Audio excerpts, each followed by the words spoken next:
लोग कहते हैं कि करबला में हजरत इमाम हुसैन की मदद के लिए कोई नहीं आया, लेकिन सच तो ये है कि उस दिन जमीन और आसमान की हर ताकत उनकी एक आवाज पर लड़ने के लिए तैयार थी। ये वाकया आशूरा के दिन का है। जिन्नात का बादशाह जाफर, जिन अपने दरबार में तख्त पर बैठा जश्न मना रहा था, उसे इस बात की खबर ही न थी कि करबला में नबी करीम सल्लल्लाहु अलैहि वसल्लम के घराने पर क्या गुजर रही है। अचानक उसके तख्त के नीचे से दो जिन रोते और मातम करते हुए गुजरे।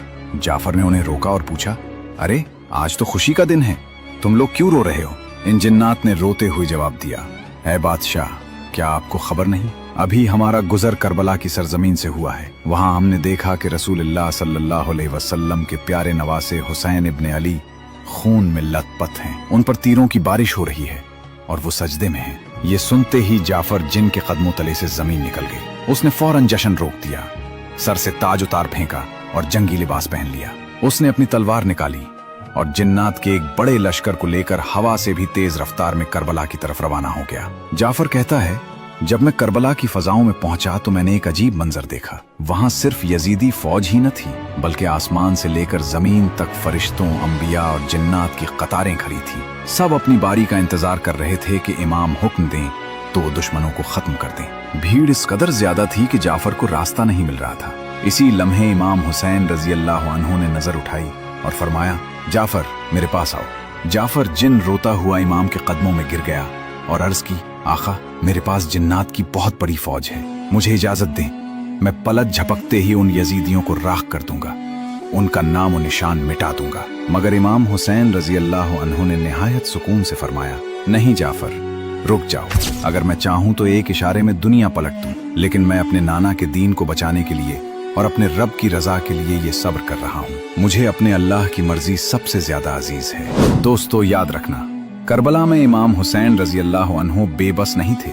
कायनात की हर ताकत उनके इख्तियार में थी, लेकिन उन्होंने तलवार नहीं उठाई ताकि इस्लाम जिंदा रहे। करबला का ये मंजर हमें ये सबक देता है कि असल जीत हथियार की नहीं, बल्कि सब्र और हक की होती है। अगर आपके दिल में भी इमाम हुसैन रजी अल्लाह अन्हु के लिए मोहब्बत है तो कमेंट में या हुसैन जरूर लिखें। आखिर करबला की जंग में सबसे छोटे शहीद होने वाला बच्चा कौन था? तो देखो, करबला की जंग में सबसे छोटे शहीद होने वाला बच्चा इमाम हुसैन के बेटे थे, जिनका नाम अब्दुल्लाह बिन हुसैन था, जिन्हें आम तौर पर हजरत अली असगर के नाम से जाना जाता है। हजरत अली असगर का जन्म 680 ईस्वी में हुआ था और 10 मुहर्रम 61 हिजरी को, जब उनकी उम्र सिर्फ 6 महीने थी, वह करबला में शहीद कर दिए गए। यह मंजर इतना दर्दनाक था कि इमाम हुसैन बेहद गमगीन हो गए। हजरत अली असगर की शहादत के कुछ घंटों बाद इमाम हुसैन भी करबला की सरजमीन पर शहीद कर दिए गए। आज भी जब करबला का जिक्र होता है तो हजरत अली असगर का नाम सुनकर लाखों लोगों की आंखें नम हो जाती हैं। अल्लाह ताला करबला के तमाम शुहदा पर अपनी रहमतें नाजिल फरमाए। कमेंट में आमीन जरूर लिखें। जब इमाम हुसैन के बेटे अली असगर के गले में तीर चलाकर उनकी जान ले ली गई तो हुसैन का दिल जैसे कांप उठा। उनका हाथ डर से कांप रहा था तो हुसैन गुस्से से तलवार उठाकर अकेले ही फैसला कर लिया कि अब वो दुश्मनों का सामना करेंगे। उन्होंने अपनी पत्नी के साथ आखिरी मुलाकात की। दोनों रो पड़े। फिर वो अकेले ही निकल पड़े दुश्मन की सेना की तरफ।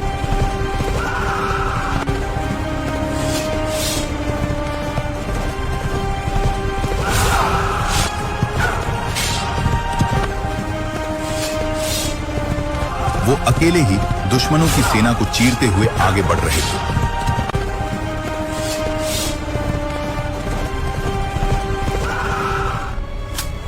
तभी यजीद ने तीर चलाने का इशारा किया और उसी समय दुश्मनों की पूरी सेना ने एक साथ तीर चला दिया और हुसैन के ऊपर आसमान जैसे काला हो गया।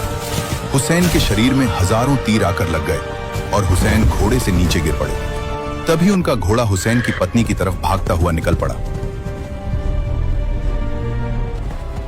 घोड़े को देखकर हुसैन की पत्नी समझ गई कि अब हुसैन नहीं रहे। ये सुनकर हुसैन के पूरे परिवार में रोना मच गया। तभी यजीद की सेना वहां आ पहुंची और हुसैन के परिवार को कैद कर लिया गया।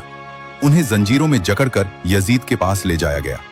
जब उन्हें ले जाया जा रहा था तब यजीद के महल में जश्न मनाया जा रहा था और हुसैन का परिवार जंजीरों में जकड़ा हुआ चल रहा था। उस तकलीफ ने पूरी उम्मत को हिला कर रख दिया। पार्ट 2 देखने के लिए वीडियो को लाइक करें और चैनल को सब्सक्राइब करें। सलाम या हुसैन।